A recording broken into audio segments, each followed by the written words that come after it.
পৃথিবী এমন একটা জায়গা যেখানে রয়েছে নানা রহস্য, যে রহস্যময়তার সন্ধান আমরা মাঝে মাঝে উদ্ধার করতে পারি।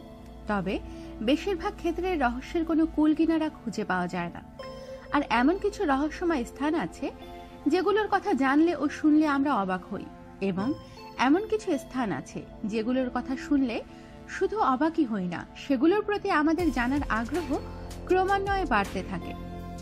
আজ তেমনই একটি অভিশপ্ত জঙ্গলের সন্ধান দিলাম, যেটি জাপান শহরের মাউন্ট ফুজি পাহাড়ের উত্তর পাদদেশে অবস্থিত। সুন্দর ও মনোরম পরিবেশের এই জায়গাটি সুদীর্ঘ ও বিশাল বিশাল সবুজ গাছগাছালি দ্বারা নিবৃত।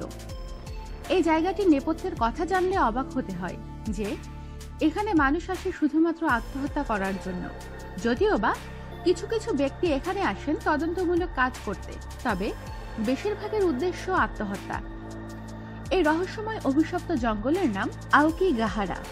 এটি পৃথিবীর অন্যতম রহস্যময় স্থান, যার কারণ আজ পর্যন্ত জানতে পারেনি পরিবেশবিদ ও বিজ্ঞানীরা।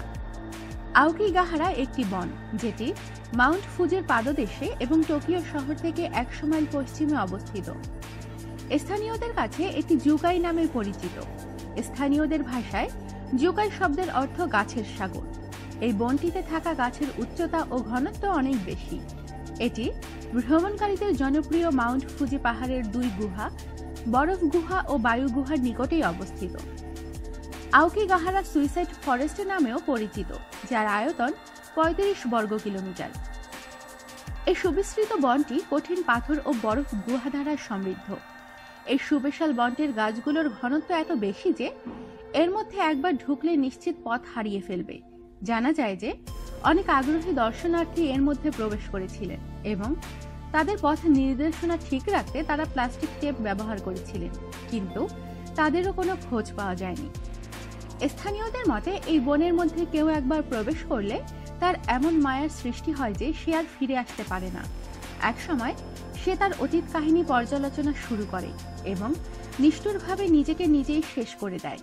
এমনকি জাপানিরা এই জায়গাটিকে অভিশপ্ত জঙ্গল ভাবে, তাই অনেকেই এই জায়গায় আসার সাহস করে না, যার কারণে আজও এই জায়গাটি রহস্যময় থেকে গেছে।